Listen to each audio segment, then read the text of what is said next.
Bonjour à tous, et bien prenons encore un instant aujourd'hui pour lire et méditer un deuxième passage du livre du ciel de Luisa Picaretta. Au nom du Père qui m'a créé, du Fils qui m'a sauvé et du Saint-Esprit qui me sanctifie. Amen. Jésus, je me plonge à nouveau en toi, dans ta divine volonté. Je m'unis à toi, je m'identifie à toi, je me consume en toi, je me fusionne en toi. Je viens vraiment me baigner dans ton acte unique et éternel d'amour, dans ce grand bain de ta lumière, de ton sang, de tes mérites, de tes grâces, de tes bénédictions, de ta divinité, de ta volonté, de ton humanité. Je prends avec moi toutes les âmes de toutes les générations, particulièrement les agonisants, toutes ces âmes qui vont mourir aujourd'hui, les âmes qui te sont consacrées, qui parfois s'écartent du chemin. Je plonge également les âmes des pécheurs obstinés, tous ces pécheurs qui ne veulent pas de toi, qui sont froids, indifférents et qui ne peuvent rien recevoir parce que leurs cœurs sont trop fermés. Et je plonge aussi toutes ces âmes qui n'ont pas foi ou plus foi en ta miséricorde, tous ces nouveaux Judas qui courent dangereusement à leur perte. Et Seigneur, je te supplie, ainsi que les âmes du purgatoire que je plonge également, je te supplie de nous marquer tous du sceau de ton divin fiat et de faire de nous de dignes instruments d'amour, de paix et de miséricorde entre tes mains. Vraiment que nos vies ne soient pas perdues. Viens les investir complètement, Seigneur. Sois présent dans toutes nos actions, dans chacun de nos regards, dans nos paroles, dans nos pensées, dans notre souffle, dans nos respirations, dans nos battements de cœur, dans chacun de nos pas. Que tout soit fait pour toi, que tout soit fait par toi, que tout soit fait immergé en toi, dans ta divine volonté, Seigneur. Maintenant, dispose-nous vraiment pour que nous puissions recevoir ce nouvel enseignement avec amour, que nous puissions l'accueillir, le comprendre avec ta propre sagesse et intelligence, Seigneur, et que nous puissions vraiment laisser descendre chacun de ces mots et les laisser s'infuser partout et fructifier pour ta gloire, celle de ton Père et celle de l'Esprit Saint. Parle maintenant à travers ma bouche, envoie-moi ton Esprit Saint, que je reste toujours uni à toi dans ta vérité et que ce moment devienne divin, éternel, puisque fait par toi, et qu'il te ramène beaucoup d'âmes à toi, Seigneur. Alors le passage que nous allons méditer est celui du 8 décembre 1922. C'est Luisa qui parle. J'écris par obéissance. J'offre tout à mon doux Jésus en union avec le sacrifice de sa propre obéissance. Luisa, pour elle, c'est tellement dur d'écrire. On l'a vu déjà de nombreuses fois. Elle demande toujours à Jésus si c'est possible, d'éviter d'énumérer certains passages, certaines discussions qu'ils ont eues à deux, etc. Et Jésus lui dit non, tu dois écrire. Vraiment, il y a cette sainte obéissance. Et d'ailleurs, il lui a donné cette grâce de l'obéissance. Et vraiment, dans les premiers volumes, il l'a façonnée pour qu'elle soit vraiment toujours obéissante, qu'elle fasse passer vraiment l'obéissance et ce que Dieu veut en premier. Donc elle dit voilà, j'unis ce sacrifice de devoir t'obéir et de devoir écrire à ta propre obéissance à toi, afin d'obtenir la grâce et la force de faire comme tu veux, Jésus. Ô mon Jésus, prête-moi ta sainte main, donne-moi la lumière de ton intelligence et écris avec moi. Donc Louisa, elle est complètement imbibée dans la divine volonté. Elle dit, c'est toi, Jésus, qui va écrire à travers ma main. Moi, je me retire, je te laisse vraiment infuser chacune de tes paroles, tes connaissances, tes vérités. Écris à travers ma main et donne-moi vraiment la force et la lumière pour continuer. Je pensais au grand miracle de l'Immaculée Conception de ma Reine et Mère Céleste, et en moi j'ai entendu, ma fille, l'Immaculée Conception de ma Mère bien-aimée fut tellement miraculeuse et merveilleuse que le ciel et la terre en furent étonnés et célébrèrent. Donc ici, Louisa est en train de méditer sur l'Immaculée Conception. Et donc Jésus lui dit, mais ça a été tellement merveilleux que tout le ciel et la terre étaient en joie, en fait, on célébrait ce moment. Les trois personnes divines rivalisèrent entre elles. Donc le Père, le Fils et le Saint-Esprit, la Trinité a rivalisé pour vraiment déverser des torrents de puissance, de sainteté, de sagesse, d'amour. Voilà, le Père émit une immense mer de puissance. Moi, le Fils, une immense mer de sagesse et l'Esprit Saint, une immense mer d'amour éternel. Ces mers se fondirent pour n'en former qu'une. Vraiment, ces mers de puissance, de sagesse et d'amour, donc du Père, du Fils et du Saint-Esprit, se sont unies et dans cette union a pu se concevoir la Vierge Marie. Ces mers se fondirent pour n'en former qu'une et en son milieu, la Vierge fut conçue, élue parmi les élus. La divinité veilla à la substance de sa conception. Donc après, la Trinité est restée aux aguets et a veillé vraiment à la substance de la conception de la Vierge Marie. Vous imaginez la beauté de la conception de la Vierge. Cette mère fut non seulement le centre de vie de cette créature unique et merveilleuse, mais elle l'entoura pour la protéger de tout ce qui aurait pu la tenir, de même que pour lui donner d'une manière toujours renouvelée la beauté, les grâces, la puissance, la sagesse, l'amour, les privilèges, etc. Donc vraiment, l'unité de ces trois mères, donc de la puissance, de la sagesse et de l'amour du Saint-Esprit, eh bien cette mère n'a fait que vraiment que remplir eh bien la Vierge Marie vraiment tout le temps voilà où elle était dans le ventre de Sainte Anne, eh bien elle a été vraiment envahie de vraiment de toutes ces saintes puissances de sainteté, ces grâces, ces bénédictions, etc. Et c'était toujours renouvelé, vraiment toujours.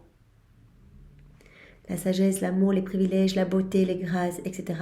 Sa petite personne a été conçue au milieu de cette mer et s'est développée sous l'influence de vagues divines.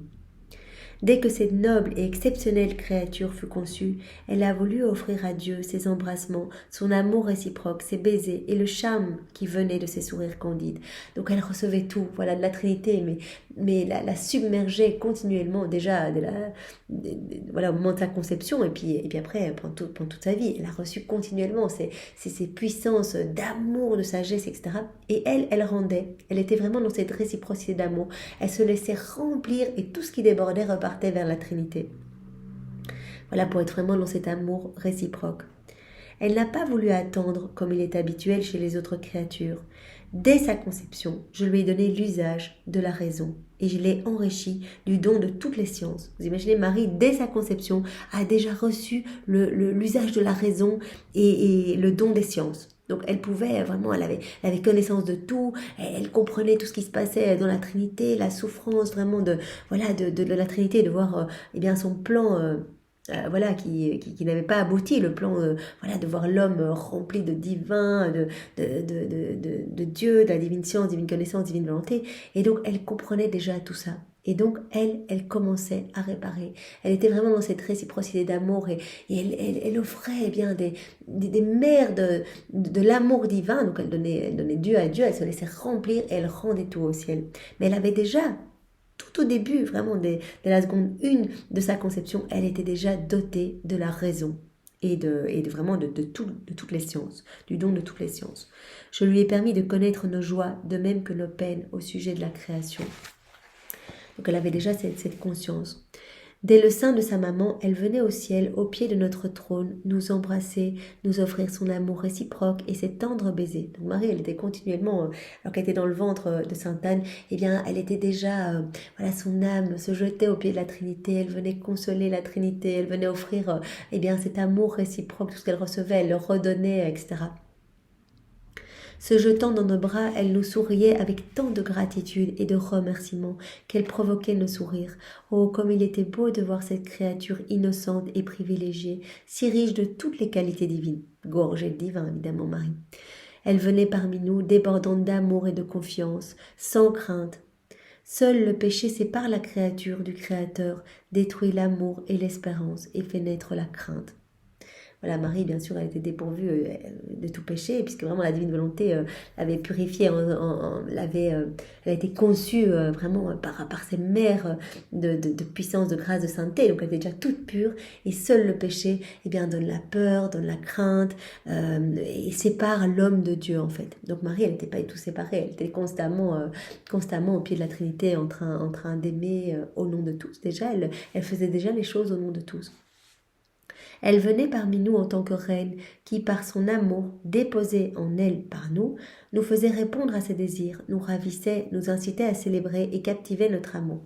Donc tout l'amour qui lui était donné, elle le rendait. Et donc ça captivait la Trinité, parce que vraiment c'était un amour divin qu'elle donnait. Et nous lui permettions tout cela. Jouissant de cet amour qui nous enchantait, nous la fîmes reine du ciel et de la terre. Le ciel et la terre exultaient et se réjouissaient avec nous du fait qu'ils avaient enfin, après tant de siècles, une reine. Le soleil souriait dans sa lumière et se considérait heureux de servir sa reine en lui donnant sa lumière. Les cieux, les étoiles et l'univers entier se réjouissaient célébraient eh bien voilà cette petite reine. parce qu'ils pouvaient charmer leur reine et lui laissant voir leur beauté et l'harmonie dans laquelle ils baignent.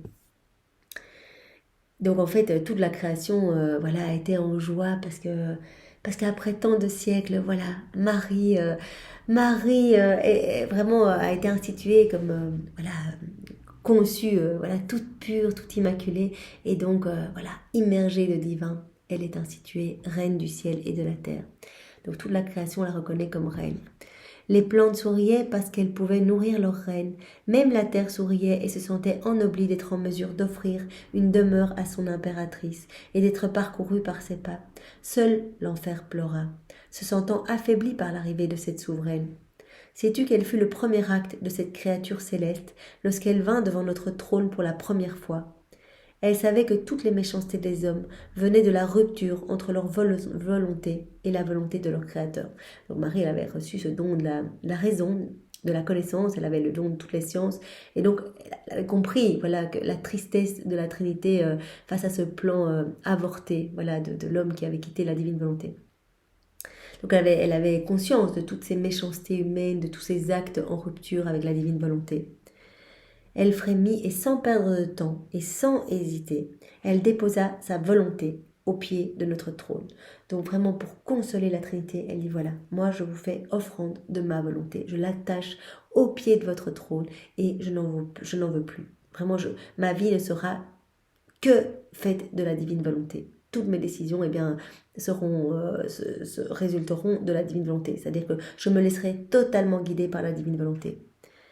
Notre volonté s'est liée à la sienne et devint le centre de sa vie, à tel point qu'entre elle et nous, toutes les relations et les communications furent ouvertes. Il n'y avait aucun secret que nous ne lui avons pas confié. Ce fut précisément l'acte de déposer sa volonté à nos pieds qui fut le plus beau, le plus grand et le plus héroïque de tous ces actes. C'est pour cela que voilà, nous, avant de commencer une méditation, nous mettons notre volonté au pied du trône. Vraiment, nous enchaînons notre volonté au pied du trône avec la volonté de Marie et nous demandons à Jésus de s'en servir comme marche-pied pour sa divine volonté.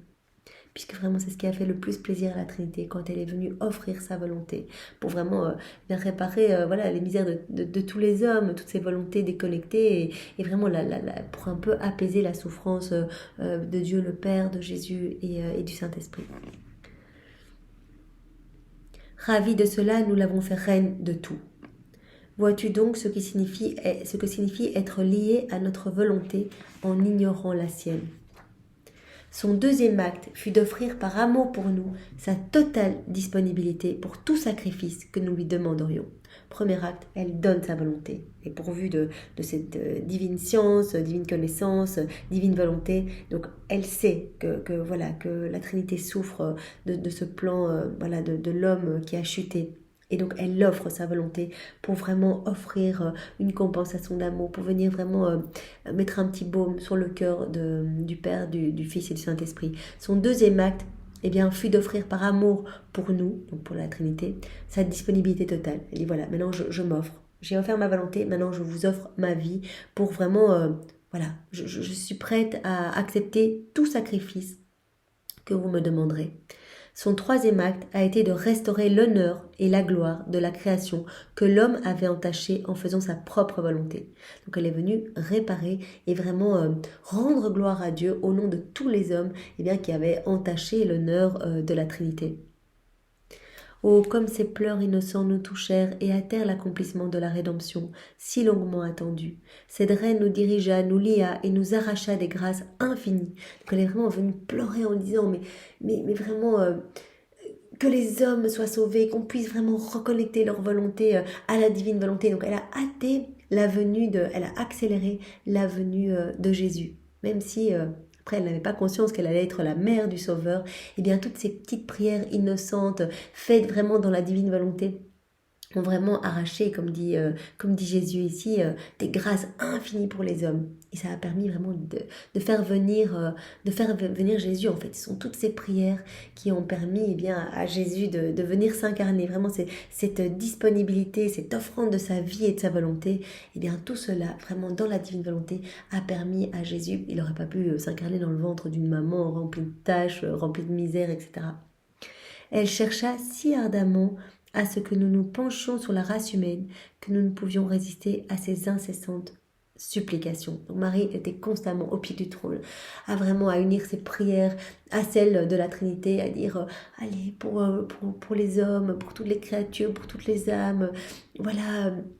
Il faut les sauver, il faut les sauver, il faut reconnecter leur volonté à la divine volonté. Je viens vraiment te glorifier, Père éternel, je viens te glorifier, Jésus, je viens te glorifier, Saint-Esprit. Et je paye cette dette de gloire que les hommes doivent, etc. Donc elle venait déjà rendre hommage, honneur au nom de tous. Et vraiment, elle nous a obtenu beaucoup de grâce.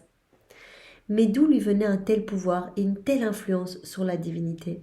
Ah, tu as déjà compris que c'était le pouvoir de notre volonté agissant en elle. En même temps qu'elle la gouvernait, cette volonté lui donnait un pouvoir sur Dieu lui-même. Parce qu'elle avait la divine volonté, eh bien, voilà, en fait, elle offrait Dieu à Dieu, elle offrait l'amour de Dieu, etc. Donc, en fait, la Trinité se laissait vraiment, se laissait complètement attendrir, puisque vraiment, il y avait cette réciprocité d'amour. C'était vraiment la divine volonté de Dieu agissant en Marie qui a permis d'attirer toutes ces grâces et qu'elle ait vraiment une telle influence sur la divinité. En même temps qu'elle la gouvernait, cette volonté lui donnait un pouvoir sur Dieu lui-même.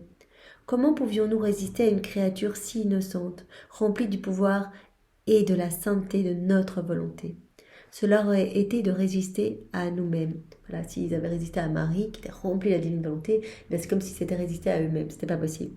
Nous voyons en elle nos qualités divines. Et c'est ce qui arrive avec chacun de nous. Voilà, quand nous nous imbibons dans la divine volonté, eh bien, le Père, Jésus l'a dit à Louisa, le Père voit d'autres Jésus sur la terre. Donc vraiment, on laisse Jésus agir en nous. Et vraiment, on demande avec constance, persévérance, et bien la vie dans la divine volonté, il va venir agir à partir de toutes nos actions. Et nous allons devenir d'autres Christ, des images vraiment de la Trinité. Et donc à ce moment-là, voilà, qu'on laisse cette divine volonté agir et opérer en nous, vraiment la vie divine croît en nous. Et Jésus le dit, mais nous sommes attirés comme des aimants. D'ailleurs, on vient s'installer dans le cœur qui s'abandonne vraiment entre mes mains, qui accepte de vivre dans la divine volonté, eh bien on vient s'installer. Donc la Trinité s'installe et opère à partir du cœur qui vit dans la divine volonté, de l'âme qui s'abandonne complètement. Eh bien la Trinité opère de la même façon que si elle agissait à partir du ciel. Donc, elle agit de l'âme de la même façon que si elle agissait du ciel. C'est absolument incroyable. Parce que la Trinité voit dans l'âme, eh bien, toutes les qualités divines, toutes les vertus divines, en fait, cette ambiance divine. Donc vraiment, c'est magnifique. Et c'est Jésus qui vient de déposer tout ça. Nous, sans Jésus, notre petit cœur, il est tout noir, il est rempli des choses du monde. Donc c'est vraiment juste, nous devons demander, nous devons donner notre fiat, notre oui, comme la Vierge Marie. On donne notre vie, on donne notre volonté, Jésus, qu'il en soit fait vraiment... Voilà, selon tes désirs, choisis pour nous, fais ce qu'il y a de mieux pour notre sanctification et opère vraiment ce grand dépouillement. Nous voulons, comme la Vierge Marie, eh bien, pouvoir être tout le temps unis à toi, Seigneur, et devenir vraiment des petits tabernacles d'amour pour toi. Les réverbérations des attributs divins l'enveloppaient comme des vagues, les réverbérations de notre sainteté, de notre amour, de notre pouvoir, etc. Voilà, tout ce qui avait de divin en elle, vraiment toutes ces puissances de sainteté, de beauté, etc. Et bien tout cela, vraiment, la recouvrait, l'envahissait continuellement. C'était notre volonté sise en elle qui attirait en elle toutes ces réverbérations de nos divines qualités et qui constituait la couronne et la défense de la divinité demeurant en elle. Donc vraiment, parce qu'elle a donné sa volonté, eh bien son âme est réfléchie en fait, comme nous avions vu dans un exemple précédemment, mais comme un cristal. Elle devient vraiment la réverbération de tous les attributs divins en elle. Et ça constitue vraiment toute sa vie, tous ses mouvements, ses actes, etc. Amène de la joie à la Trinité et constitue la couronne et la défense de la divinité, de tout ce qu'il y a de divin en elle. Si cette Vierge Immaculée n'avait pas possédé la divine volonté comme centre de sa vie, toutes les autres prérogatives dont nous l'avions enrichie auraient été sans effet. Donc voilà, c'est par la divine volonté que voilà, toutes ces prérogatives, ce qu'elle a reçu, eh bien que tout cela a pu prendre vraiment l'envelopper complètement et avoir des effets. C'était la divine volonté qui la confirmait et préservait ses nombreux privilèges. Tous les privilèges qu'elle a reçus ont été préservés par cette vie vraiment offerte, vraiment par la divine volonté agissante en elle. Et ils augmentaient continuellement. Donc vraiment, elle était pourvue de nouvelles beautés, de nouvelles grâces continuellement. parce qu'il y avait vraiment cette vie divine grandissante en Marie. Quand nous agissons, nous le faisons avec raison, sagesse et justice. La raison pour laquelle nous l'avons constituée reine de toutes les créatures est la suivante. Elle n'a jamais donné vie à sa volonté humaine. Marie n'a jamais fait un acte dans sa volonté propre. C'est pour ça qu'elle a été vraiment instituée comme reine de tout, du ciel et de la terre. Notre volonté a toujours été entière en elle. Comment aurions-nous pu dire à une créature « Tu es la reine des cieux, du soleil, des étoiles » si au lieu d'être dirigée par notre volonté, elle avait été par sa propre volonté? Ça n'a pas été possible. Toutes les choses créées se seraient alors soustraites à son autorité. Si Marie n'avait pas possédé la divine volonté, les choses créées ne l'auraient pas reconnue, puisque vraiment toute la création est immergée dans la divine volonté. Nous sommes les seuls à nous être écartés, à avoir perdu cette ressemblance avec notre Créateur. Nous sommes les seuls à ne pas vivre dans la divine volonté, de par la chute d'Adam. Et donc Marie, immergée de la divine volonté, la première, après Adam, toute la création vraiment la reconnaît complètement, et donc toute la création est en fait. Toutes les choses créées se seraient soustraites si elle n'avait pas la divine volonté en elle, se seraient soustraites à son autorité. Dans leur langage muet, elles auraient dit « Nous ne la voulons pas, nous lui sommes supérieurs parce que nous n'avons jamais quitté ton éternelle volonté. » Voilà, si elle n'avait pas eu la divine volonté, les choses créées n'auraient pas reconnu Marie comme reine. Ils auraient dit on est supérieur à elle, puisque nous, on est toujours dans la divine volonté. On ne va pas être sous l'autorité d'une créature qui n'a pas la divine volonté. Tel que tu nous as créés, tels nous sommes. C'est ce qu'elles auraient dit. Le soleil avec sa lumière, les étoiles avec leurs sentiments, la mer avec ses vagues, etc. Toutefois, voyant cette sublime Vierge qui n'avait jamais voulu connaître sa propre volonté, mais seulement celle de Dieu, elles ont célébré, et encore plus, elles se sont trouvées honorées de l'avoir comme reine. Elles coururent auprès d'elle, lui rendirent hommage en mettant la lune sous ses pieds comme marchepied, les étoiles comme sa couronne, le soleil comme son diadème, les anges comme ses serviteurs et les hommes pour l'assister. Absolument tous l'honoraient et lui rendaient hommage. Il n'y a pas d'honneur ou de gloire qui ne puisse être accordé à notre volonté, soit qu'elle agisse en nous, soit qu'elle habite une créature. Voilà. Donc en fait, quand on vit dans la divine volonté, cela amène toute la gloire à la Trinité. Sais-tu quelle fut la première action de cette noble reine quand elle est sortie du sein de sa maman et a ouvert ses yeux à la lumière de ce bas monde? Donc au moment où Marie est née, quelle a été sa première action? À sa naissance, les anges lui chantèrent des berceuses.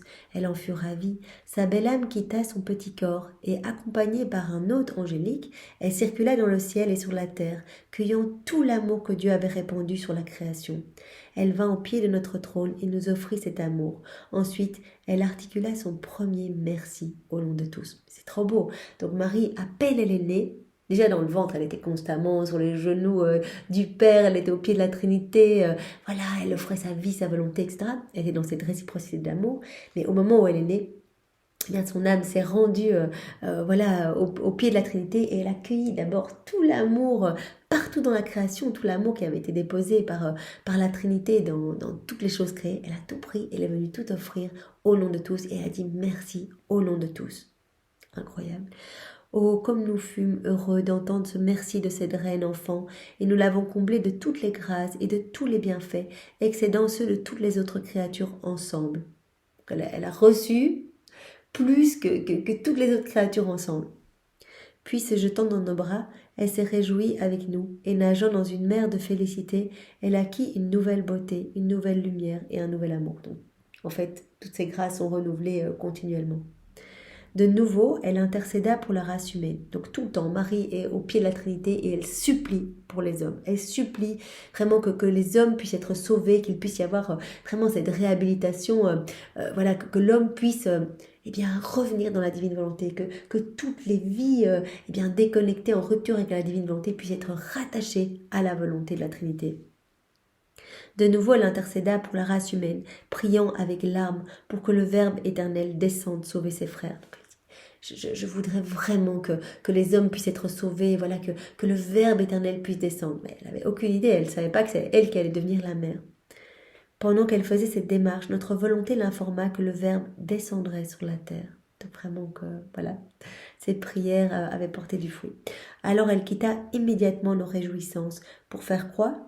pour réaliser notre volonté. Quel puissant aimant consistait notre volonté vivant sur la terre dans cette grêle nouveau-né.